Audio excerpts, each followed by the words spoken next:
The first time I realized I had become invisible, it wasn't during a fight. It was quieter than that. I was standing in my own kitchen, drying a plate I had just washed, when my daughter-in-law walked past me and said to my son, "Tell her not to leave dishes here.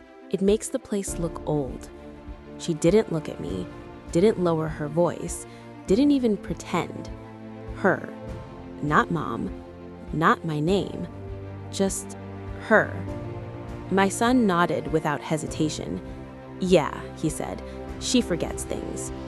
The plate trembled in my hands. I hadn't forgotten anything. I had simply stopped mattering. My name is Aisha Rahman. I'm 62 years old, a widow for 17 years, and the mother of one son, Armin. When my husband died, people told me, "Now your son is your world." So I made him exactly that. 2 jobs, no vacations, no rest. Every sacrifice quietly made so he could live better than I ever did. I believed love worked like an investment. Give enough, and one day it returns. I was wrong. After Armin married Neha, they moved into my house. "Just for a while, Ami," he said. "Rent is expensive. Once we're stable," I agreed instantly. That was my first mistake. My second mistake was staying silent. At first, it was small things. Neha rearranged furniture without asking, removed my prayer mat because it ruined the aesthetic, changed routines. I smiled. Then came rules. Don't invite guests without telling us. Please don't interfere in the kitchen. You don't need to watch TV so loud. Slowly, my house stopped feeling like mine. Then came the money. "Give me your ATM card. You get confused. We'll manage your banking. What do you even need money for?" And just like that, I became a guest in my own life. One night, I asked for something small. "I just want my old room back," I said softly. "I sleep better there." Neha laughed. Actually laughed. "Seriously? It's just a room. You're too emotional." Armin looked annoyed. "Ami, please, don't create drama." That word stayed with me. Drama. That night, I cried silently, so no one could accuse me of manipulation. The breaking point didn't come with shouting. It came with a whisper. I was walking past the hallway when I heard Neha on the phone. Her voice was calm, confident. "Once she's gone, the house is ours.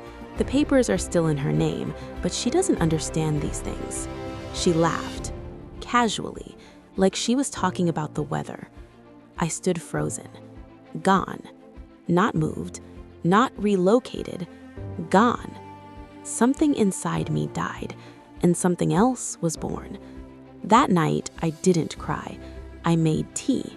And for the first time in years, I thought clearly.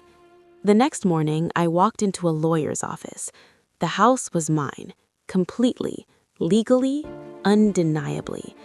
The lawyer looked at me and said, "You're not powerless, you're just quiet." I sold the house quietly. No warnings, no announcements, no arguments. I bought a small apartment by the sea, 1 bedroom, 1 balcony, 1 peace. I moved out while they were at work. No note, just silence. When they found out, everything exploded. Armin screamed. Neha cried. Phones rang nonstop. "How could you do this? We're family. You're selfish. You're old. Where will you go?" I didn't answer, because power doesn't explain itself. 3 days passed, then 4. Their calls went unanswered. By the 4th day, fear replaced anger. I was leaving a grocery store when I heard, "Ami." Armin stood behind me. Dark circles under his eyes, slumped shoulders. For the first time in his life, my son looked small. "Why aren't you answering your phone?" he asked. "I was busy," I replied. 2 words. They shook him. We met at a coffee shop. Neha arrived late. No perfect makeup, No confidence, only defense. "You sold the house without telling us," she said. "That's emotional abuse." I took a sip of tea. "You took my life without telling me," I replied. "What do you call that?" Silence. "Ami," Armin said quietly, "we can't find a rental. Families aren't preferred." "You are a family, just not mine anymore." That's when their control cracked. "We made mistakes," Neha said quickly, "but you need to be flexible." Flexibility, the word that had erased me for years. Flexibility and self-destruction aren't the same thing, I said. "If we end up on the street?" Armin asked. Fear hid behind the threat. "You won't be on the street," I replied. "You'll struggle." They went silent. I stood up and walked away. This time, they didn't stop me. That night, I received a message. We got an eviction notice. No blame, just truth. The phone rang at 12:47 a.m. At that hour, calls mean only two things: emergency or desperation. I almost didn't answer. "Ami," Armin's voice was broken. No anger, no entitlement, just emptiness. "The police came," he whispered. "We have to leave by morning. We have nowhere to go." Neha took the phone. No acting this time. "We were wrong," she said.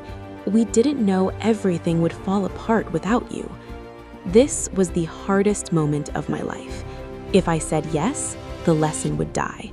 If I said no, I would betray myself. "I won't let you stay in my home," I said. She sobbed. "But I won't leave you on the street." I booked them a motel. 7 days, no extensions, no promises. "This isn't help," I said. "It's a boundary." The days passed, the phone stayed quiet, and for the first time, the silence didn't hurt. On the 10th day, Armin called. Not for money, not for shelter, just to talk. "We separated," he said. "I started therapy. I need to understand why I confused control with love." I closed my eyes. These were words I never expected to hear. "You thought I was strong enough to endure anything," I said. "Yes," he whispered. "Strength isn't endurance. It's choosing peace." Weeks later, he visited alone. "Please forgive me," he said. "I already did," I replied. "Otherwise, I couldn't move forward." But forgiveness doesn't mean returning to the same life. He nodded. Today, he calls sometimes, just to ask, "Are you okay?" And I finally answer honestly, yes. I didn't get my old life back. I got something better. Respect, peace, boundaries. People think happy endings are loud. They're not. Sometimes they sound like quiet conversations, softened voices, and a heart that finally belongs to itself. The end.